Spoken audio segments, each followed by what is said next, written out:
And welcome to Community Kitchen. Beautiful weather out there. It really is one of those times of year that you can just enjoy it. It's not too hot to work outside. You can get a few things growing, and which is what we're all about here in Community Kitchen. We love to see people getting their hands dirty, cooking a little bit. We've got a couple of interesting guests on today. I had an experience. I was driving home on Saturday morning and I was listening to a radio station. It wasn't 101.5, can't get it where I live. But listen to this woman, Kerry Leach, and she was talking about getting the best nutrition from your food. I've tracked her down, and we're going to be talking to her this morning, and I don't say eating with her this morning, but we're going to be talking with her this morning, and she has a business or part of a business in Brisbane called Eat Smart Nutrition Consultants. Interesting stuff. A little bit later we'll be talking to Katie Clift, and of course Katie's with the Cancer Council of Queensland. We always talk to them about their hosting a morning tea, which is coming up in May. It's a great thing to do because you can get your business going, you can grab some friends together. So she's going to be giving us a few hints about that. So I think what we might do is we'll go to a song and we'll come back with our first guest, which is Kerry Leach. You're listening to Our Community Kitchen with Annette Long. And welcome back. We have our next guest online, Kerry Leach, who is a dietitian, works with practicing dietitian and also in the sports area with Eat Smart Nutrition Consultants. Good morning, Kerry. How are you? Hi, Annette. I'm great. Thank you. Excellent. I was just mentioning earlier on the show that I was listening to the radio on Saturday and I heard a great interview and really had to share you with our listeners here because what you were talking about is getting most of your, getting the most out of what you eat, which I think is quite an interesting thought because a lot of us think we're doing the best things, but food combinations and how you cook can make quite a difference. Yeah, it can. I think the more that we learn about food and, you know, that we know that you can actually develop nutrients through cooking, that you're not going to lose all the nutrients through cooking, and just the way that you can use real foods to get your nutrition, I think, is extremely important. I love that real foods because, you know, whilst we're all sort of probably having a little bit of a glimpse on the telly of the cooking shows and reading things, when it comes back to every day, we really just have to put good food on the table for our family. Yeah, we do, and we need to do that within the budgets that we have as well. And I think we need to not also forget about some of the great traditions that many of our different cultures that we have here in Australia have also. And it's when we look back at food and we look at the way that those things are cooked that we actually see that some of them, you know, are the best ways to do things. So we've got to learn from our past as well as looking into the research. I was thinking about that this morning, actually, and I was thinking about the time because as a child I grew up in the bush, and of course we didn't have access to food, and I can remember that we used to get a lot of our fruit and vegetables sent by train, and but it was all seasonal, which was an interesting thing. And nowadays you sort of see oranges that aren't really in the picking time but available in your supermarket. But back then everyone seemed to live in that seasonal zone. Yeah, we lived in that seasonal time, and if food was probably not transported over really long distances, we probably had market gardens that surrounded a lot of our cities, so food, you know, just came in from a short distance away. We, you know, grew our own food a lot of times as well, so that often formed the basis for a lot of our day-to-day dishes, well, you know, what we could grow ourselves. And then, you know, when things were brought in by train, hopefully they were picked quite fresh, and then they were brought into you, and then they were, you know, you're able to use them in that season at that time. And we do know that food that hasn't been stored for long periods of time has been allowed to develop its own nutrients, you know, on the plant, and it's probably kept higher level of nutrients as well.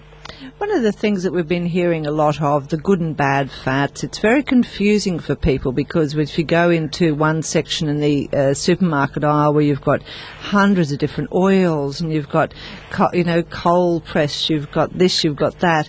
And for the average person with a couple of children at the, you know, at their knees and they're wanting to buy things, it's very difficult for people to make a choice.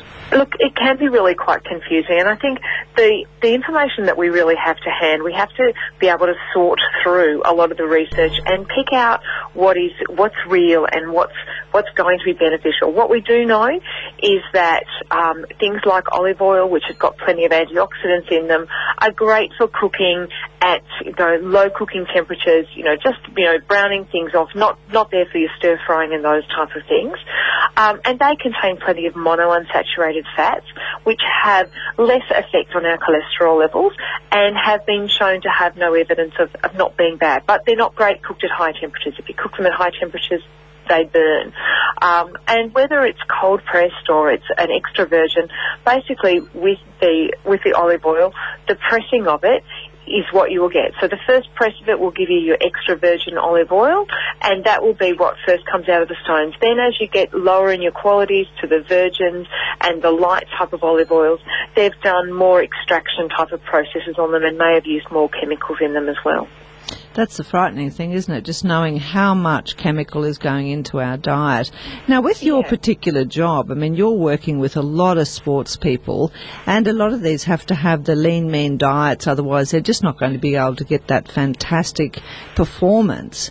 I think that's quite an interesting thing, how you can change your foods around to actually give you a better report at the end of the day. Yeah, we always try and make sure with our athletes that they're basically following the healthy guidelines that I would get any normal person to do as well. But what we do with that is manipulate their food intake so that it supports their training sessions. So when we talk about needing to make sure that they have plenty of protein in their diet, plenty of protein doesn't mean excessive amounts. Our normal Australian diet for most people, when they're including meats in their diets, will provide the amount of protein that an athlete will require. But what we do need to make sure is that it's regularly spread throughout the day, and that also they have some immediately after their training sessions, when we know, especially if they've done a weight session, when they're going to be able to build their muscle tissue. And we know that real foods, so things like milk, things like meat products, will contain all the amino acids that the athletes actually need to build that protein. They don't need special protein powders as long as we get the right foods in at the right times. That's interesting, isn't it? Same as children, when you think about that and you're looking at children who have to go to school and they have a high concentration level, whether it's in grade 1 or whatever, the stress is relevant, I think, to every day. And for those children to be able to perform all day, that's a tricky one for a lot of parents, isn't it? Yeah, for a lot of kids, they wake up in the morning and some of them don't have a fantastic appetite as soon as they wake up. And the most important thing for young children like that is to provide fuel for their brain as well as their muscles that are going to be active. And that fuel source, the primary one for that is carbohydrate. Now, we hear lots of bad things about carbohydrates, and there are different forms of food that, that come in carbohydrates. We have things which have got a lot of other nutrients, and that's what we look for, is things that are nutrient dense, so whole grain breads, things like fruit, dairy products are all excellent sources of carbohydrate that are going to provide lots of other nutrients as well. And for a child, we need them to basically have them regularly topped up through the day. So a low carbohydrate diet, which you see a lot of in the media, is not going to be suitable for those type of kids. But on the same hand, we don't want them filling up on lots of carbohydrates, like lots of sugary type of things that don't have a lot of other nutrients. So, we don't promote a lot of things like soft drinks or, empty cakes and biscuits. Those things are occasional treats. They're not everyday food for kids. Your passion, no doubt, has been with your sports. I mean, you're a sports person yourself. But I noticed after I've done a little bit of Googling, which I love to do, that food and cooking is really your passion. Yeah, I love being able to experiment. I think my favourite things to read are probably cookbooks. I can watch the cooking shows with everyone else, and I've really loved watching a bit of the trend in some of those cooking shows now is that, there are people that are paying more attention to the quality of the food, and there's people paying more attention as well to the health of it. So, we see people, people like Jamie Oliver, who have now developed programs that are there for the average families and how to cook and incorporate good foods into diets in a healthy manner. And, his latest cookbook has advice in there from dietitians, which I'm great. I think it's really wonderful to see. I think it is too. I think the only thing, I like you, I'm a little bit addicted addicted to cookbooks, and I love to sort of watch things. But I think what it does, it makes you realise that you don't have to have the fancy, I always think, flambeing saffron threads or something. It's just too much for the family to be able to take in. So I agree with you. It's so nice to be able to have someone who has a practical, everyday type of nutrition for our family. Yeah, and it's ways that you can use things like canned products, whether it be canned tomatoes or canned corn and those types of things, which you then realise have got some of those great antioxidants, and they've been further developed by the cooking process that they've gone through. And they can be used as a basis for things like casserole dishes. They can be added into stir fries. They can be added in to add flavour. So there's great ways that we can use convenient foods to make things really quick for us as well. I think that's where I actually tuned into your show when I was coming home from shopping in Kilcoy, and you were talking about the fact, don't be frightened of frozen foods, and the as you were saying with the tomatoes, that once they're actually cooked, they actually have a higher level of nutrition because of the process they've gone through and the release. So that's a very interesting thing for people to take on board too, isn't it?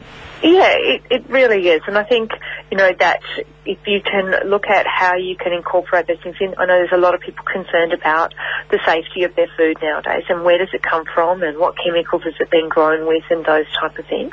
And I unfortunately, I think we do need to do research about those things. There are probably some foods that comes from overseas countries that we may not quite be sure exactly, how it's grown and where it's done. But, that's up to us to put pressure on those type of things. But, there are many frozen foods that are basically picked and snap frozen right at the time of cooking. So they maintain a lot of their nutrients in there. And that also helps keep the price nice and even for us as well. So they're not going to be out of season as much, and they're things that can be easily then incorporated into dishes for us.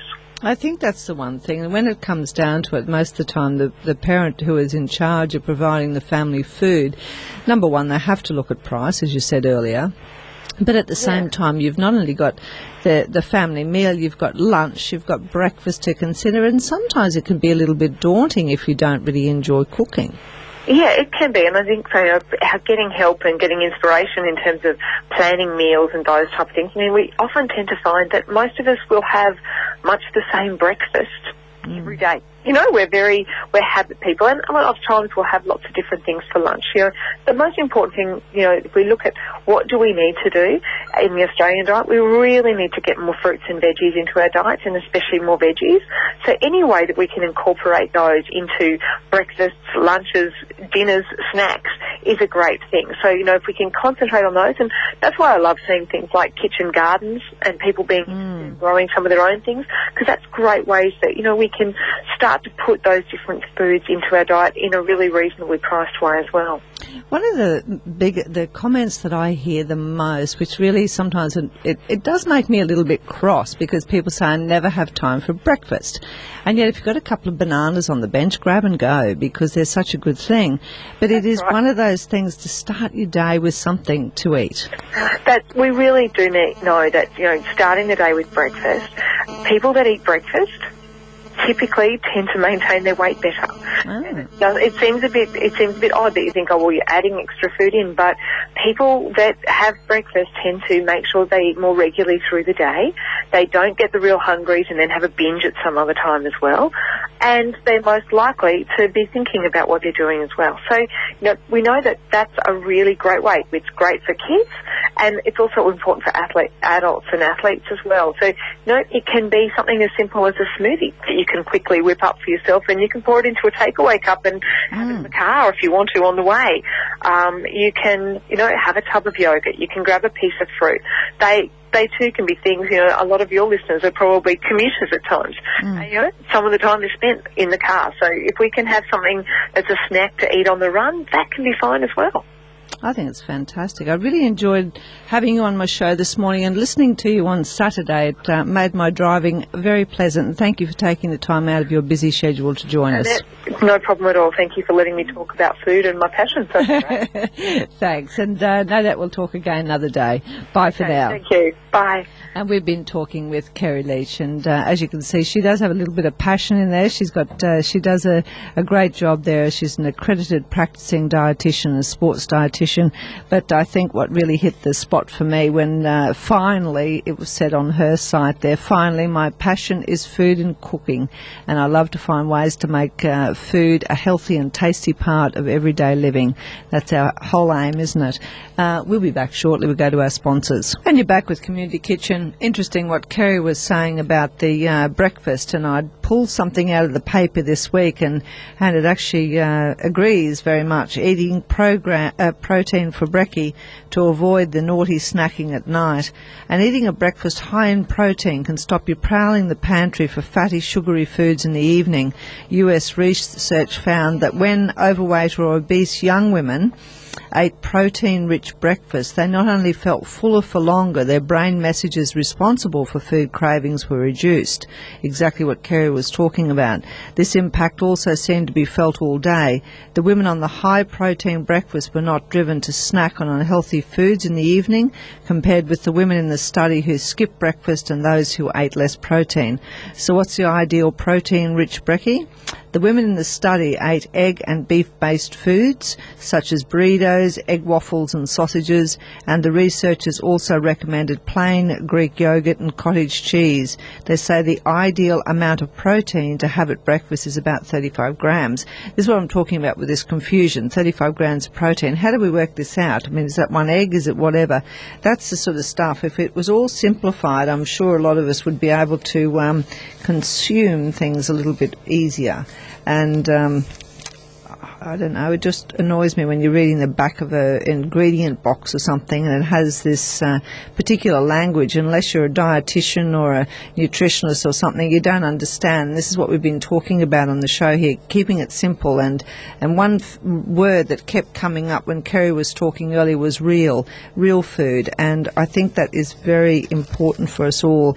If we're going to be able to produce good, healthy, natural, real food, we just have to know what it is. We don't need these complicated things all over the place. Kale. I found this other little article, 7 reasons to add kale to your diet. I've grown some. It's the first time I've grown it. We used it at Farm Fantastic last year when Len from Nature's Organics down at Narangba brought it along. We made pesto and it was so beautiful. And I've had some in my garden and they so beautiful and so nice and crispy and fresh. And apparently, if you want to go by movie stars, apparently they're all swearing by it, drinking it, juicing it, whatever.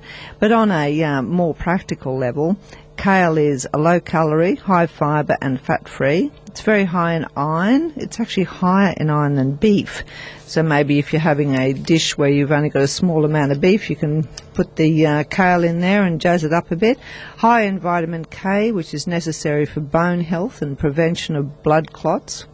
It's filled with antioxidants which protect against cancer, an anti-inflammatory, so it can help fight conditions such as arthritis, good for your heart and can help lower cholesterol, high in vitamin A, which is great for vision and skin. Sounds like it's one of those little wonder foods, eh? That's what they're saying it is. And I know we go through these stages of talking about wonder foods, but give it a go. I don't think it's going to hurt you, and you'll see a lot of market gardens have got it, and I'm sure you'll find it around the place. Another little interesting thing I found, we've had the honey hunters from Kilcoy region on our show here a few times, and we know the importance of having our bees. And of course we've had lots of worries because you start to get a disease in the hives and then we're left without bees, and there's been a big concern over time that if we're going to lose our bee population, then we really are up a little bit of a creek without a paddle. Well, now in the city, the urban beekeeping is an international movement working to reconnect people with local food and help save the hard-working honeybee. And Brisbane's Bee 1/3 neighbourhood honey is the latest venture to bring nature back to city skylines. So, yes, that's right. They're putting the beehives on top of the buildings. I'm going to follow that up because I think that's fantastic. And it's nice to see that and a young couple doing something interesting in the city, and there's always some great little things for us to follow along here on 101.5. I think we'll go to our song, and we'll be coming back and talking to Katie Cliff, and she's from the Cancer Council Queensland. Of course, the biggest morning tea's coming up, and someone I really admire is one of the faces for it, and that's Pose, so I'm sure that we'll be seeing more of that. Back shortly. And we're back with Community Kitchen. Good morning, Katie Cliff. How are you this morning? I'm very well. How are you? I can't believe it's another year that the goodness. Time goes so quickly. Indeed, it does. And yes, I can't believe we are here already. Australia's biggest morning tea coming up in May. That's right. Now, when does it actually start? So the actual day for ABMT is May the 23rd, but we encourage people that they can hold their morning tea anytime throughout May and even into June as well, whatever time suits them, to help us raise funds and awareness. I thought it was a good idea to have you on early because there's a lot of office groups around our region here, and take a little planning and get something happening and make it a little bit fun. I'm sure there's lots of suggestions on your site. You've got some fantastic ambassadors. So how do they start all this? How does it all happen? How do you get involved? Yeah, so the main point to go to is biggestmorningtea.com.au. That's our website. And as you said, there's so much information there. There's merchandise that people can order, so mugs and aprons.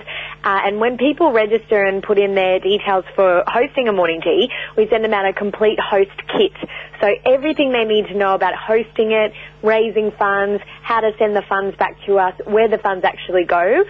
All that info is there, and you can get a couple of good recipes on the website as well. This is my favourite part, I've got to be honest with you, because it's great. You get some really healthy and wonderful morning tea recipes from our national ambassadors, so people like Dominique Rizzo, Poe, Alana Lowe's, who is in the 3rd series of MasterChef. Excellent recipes up there, so it really is easy for people to whip things together, and as you mentioned, to get organised early for hosting their morning tea this year. How long has this morning tea, the biggest morning tea, been going for?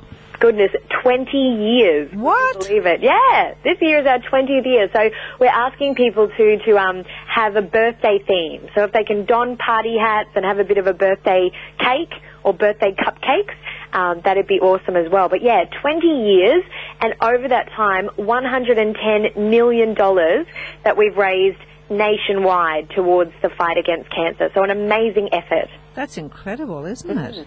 Have you found that in the last few years the morning tea popularity is increasing? Yeah, it is, and I think it's because, a lot of people, they're affected by cancer or they know someone who has been, but this is such an accessible way for them to raise funds and do something about it while they have a good time and raise awareness with their friends. It really is easy to host a morning tea, to invite people around and, in a lot of cases, have a discussion about cancer. People share their story, people find out about others and what they've been through, and even talking about the advancements we've made in research in the last 20 years. We've come a long way, and we've seen some great improvements in different cancer diagnoses across Australia. So it's a great opportunity, for people to come together and share stories and support their community. We can be very proud of some of our Australian scientists. I mean, we've had some wonderful things happen with cancer cures out of Australia, which is incredible, isn't it? Yeah, we really have, and we've had some great research. I mean, we're funding research and we're releasing research all the time. Just to give you an idea, just in the past 20 years, in terms of the survival rate for many common cancers, we've seen that increase by 30%. So we're seeing more people surviving cancer, and we're doing more to support them after diagnosis as well. And it really is all thanks to our community champions and everyone who gets involved to support fundraising events like Australia's biggest morning tea. I think it's, whilst, we sometimes get a little bit over celebrities, and you realise that there's a lot of local heroes that sometimes don't get the stage when they should, the ambassadors and the people are recognised. It's a wonderful way to draw other people in, because it's a quick recognition. I mean, I really do enjoy watching Poe, for example. So having her little happy face on that website does draw your attention to there, and I think it's just one of those great ideas. And it's wonderful to get their support as well. You know, people who are excelling in their field and really who are out there in the media and making a big difference in their communities as well. So I mentioned we've got celebrity chef Dom Rizzo, we've got TV presenter and food writer Alana Lowe's. These people, you know, have a lot of followers on Twitter, and it's just wonderful for them to be involved with us and to raise their cup for the cause, you know, and encourage other people to get involved as well. Because you're right, you know, a lot of people might not hear about Australia's biggest morning tea, then they'd see one of their favourite celebrities and think, oh, yeah, you know, it's coming up and I should get involved as well. Now, it doesn't have to be complicated for people, really, when you say you can do a bit of baking. You don't necessarily have to do that, but it's all about fundraising for the Cancer Council, and that's... It really is. Yeah. And let me say, I'm not a baker at all. Okay? In fact, my husband does all the cooking. I can't bake a thing to save my life. There's no, you know, I'll go along to the morning teas and eat things. But, you know, people could buy cupcakes or literally make their colleagues a cup of tea or coffee, yes. Have people sit around. Yeah, it doesn't have to be something lavish. It can be something really simple and easy, and have people give a gold coin donation. I mean, that's a wonderful way to raise funds and awareness. And we've got little tins that people can pick up when they register as hosts, and ideas of how to decorate if they want to go that far as well. So heaps of ways, you know, from the simple to the more lavish and complicated, whatever, you know, floats people's boats for Australia's biggest morning tea. That's funny. Now, for people who do want to get involved, tell us the process now. If someone's listening to us and they think, oh, this is great for our office, we want to do something, or if you're a group of friends sitting around having a coffee right now and you think, okay, I want to do something, what's their first step? Yeah, so the first thing is to remind people that the big day is May 23, but they can host their morning tea anytime throughout May or June. The website they need to go to is biggestmorningtea.com.au, or they can phone us on 1300 65 65 85. But that website is your one-stop shop, really, because it gives you all the information about how to register. As I said, you put in your details and we send you a kit. And you can also pick up merchandise there as well. So your mugs and cake stands. We've got these fabulous cardboard pop-up cake stands that people can... Wow. Well, yeah, they're gorgeous. You will love them. So you can jump on and check it out. I think you're going to have to learn how to cook, Katie Cliff, so that you can proudly use one of those. Well, that's true. Or, you know, just steal someone else's cupcakes, claim them as my own. That's good. I can't imagine how you get away with not cooking and getting your husband to do all the work. It's really funny, but it's true. It's a wonderful way to live. Oh, that's funny. You've got like your own personal chef. Yes, it's true. Sadly true. That's great. Well, I wish you all the success, and we will mention this on 101.5 over the next few weeks so that we can get a lot of people involved, because the whole aim, of course, is to get some funds going for the Queensland Cancer. Absolutely, and thank you for your support. That's been great. Excellent. Bye, Katie. See ya. Bye. And we're talking to Katie Cliff, and as we mentioned, biggest morning tea, all you got to do is hop on site. But it's a great way probably to bring a little bit of fun into the workplace too, that you can get yourself organised, get a little group of people. As Katie said, you don't have to cook. She doesn't. Her husband does all the cooking, but she tends to borrow other people's cupcakes and pretend they're hers. So there's good ways around everything, guys. So I think it's a wonderful thing to get on site, have a little look at that, get yourself organised, because it runs through May and goes into June, but officially 23rd of May, and it is their 20th year. You can pick up something and do something a little bit fun for your workplace. Have a birthday party. I'm sure that your department heads or your bosses will allow a little bit of extra morning tea time. We're going to our sponsors. Be back after that. I think that might have been a Russell Morris song, was it? It was. He always used to go on a little bit. But anyway, he's gone now. Just talking about this morning tea thing, and sitting in the studio talking, and I wonder whether or not you all heard that you're now allowed to use packet cake mixes with the CWA competition. I'm going to follow that one up, because big discussion, how do you work it out? If you've all got the same cake mix, are they all going to taste the same? So we're talking about this Cancer Council morning tea, which of course brings a whole lot of other thoughts. But I want to give you a little cake mix, which is just great, and I use this one regularly. believe it or not, it is from a Bundaberg CWA cookbook. It's one of those little tiny ones. It's easy, 115 grams of butter, about 2/3 of a cup of sugar. I have used brown, I have used white, depending on what I have. 2 eggs, 1.5 cups of flour, 1/4 of a cup of milk, grated rind of 1 orange, and juice of 1/2 an orange. Now, if you don't have orange, change it around, just increase your milk. You can just play with this a little bit. Of course, you're just beating your butter and sugar until it's nice and white and blended. Put the eggs in one at a time. Add your milk and rind alternatively with the flour. Seriously, I just do the butter and sugar, put the eggs in and put everything in and just beat it. And bake it for 45 minutes at about 180 in a loaf tin. Now that, when we're thinking of the morning tea, you could put that into little cupcakes. You can cut your flour down and put a little bit of coconut in it. Change it around a bit. You can jazz it up, put some almond on top of it, take the orange out all completely and put some beautiful vanilla in there. If you've got a good basis for a recipe for a cake, you can alter that and be brave with it. Make it once. I always do that. Make a recipe once exactly from the instructions and the whatever they tell you to do, and then the next time, if it works, then you play with it a little bit, change it around, do what you like, because sometimes I don't like, say, red cherries, for example. I never have them in a cake, so if they've got that in there, you just move it around and put some other things in. So that's a really, really easy recipe. 115 grams of butter. As I always advocate here, I don't use margarine, but that's your choice. If you want to, you can. 2/3 of a cup of sugar, about 175 grams, 2 eggs, 1.5 cups of self-raising flour, 1/4 of a cup of milk, which is 50 ml, grated rind of 1 orange, and juice of 1/2 an orange. And that gives you a really great orange cake, and you can do whatever you want with it. Get ready for the host of morning tea. You can buy some good things. Lucy's just Google those little cake stands. They're $6. They're very cute, and I'm sure that would be a good thing to boost the fundraising if you bought one of those.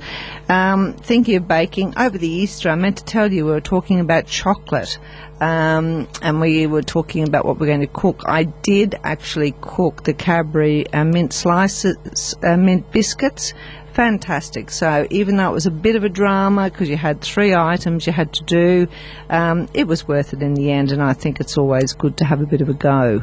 And don't be afraid. And really, if it doesn't work out completely, that's okay. Just try again. And over time, you will start to enjoy the pleasures of getting your hands dirty in the kitchen. A few weeks ago, I had the pleasure of interviewing a lady whose family have grown carrots and beetroot for Edgell for numerous years. They now have a product out called the beetroot and carrot. She was very generous and sent me a couple of bottles of this, and one of the bottles is a carrot and ginger, grated, beautiful, preserved. Another was a beetroot with balsamic and garlic, which was fantastic with steak. And it was so nice. Now, the whole reason I'm mentioning this product was so nice to see a family who, once upon a time, they grew peas and they grew, carrots, and beetroot. All of a sudden, times are changing. They've innovatively taken this product, whilst they're still supplying, no doubt, large companies, taken this product and turned it around into a great little thing that just a half a teaspoon on something can just take a very plain meal and just put a bit of jazz to it and just give that little dynamic, which is really good. And I think that's what, if you're doing your family meals, you don't have to have a lot of fancy products. Something just a little bit, just a little difference, whether it be a good olive oil or a good balsamic vinegar, can make all the difference, and it's great to find these products. So don't be frightened sometimes when you're at a market and you see something a little bit different.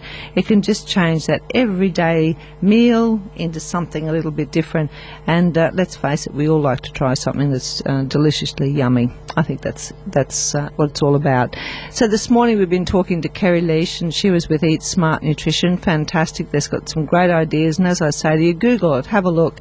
They spend a lot of time in sports nutrition, I know they look after Brisbane Raw and they do a few things like that, but her little private passion is cooking, and you really hear that when you talk to her. And of course we talk to Katie Clift, who doesn't particularly cook. She has a husband who does that mostly for her, but she's into the biggest morning tea.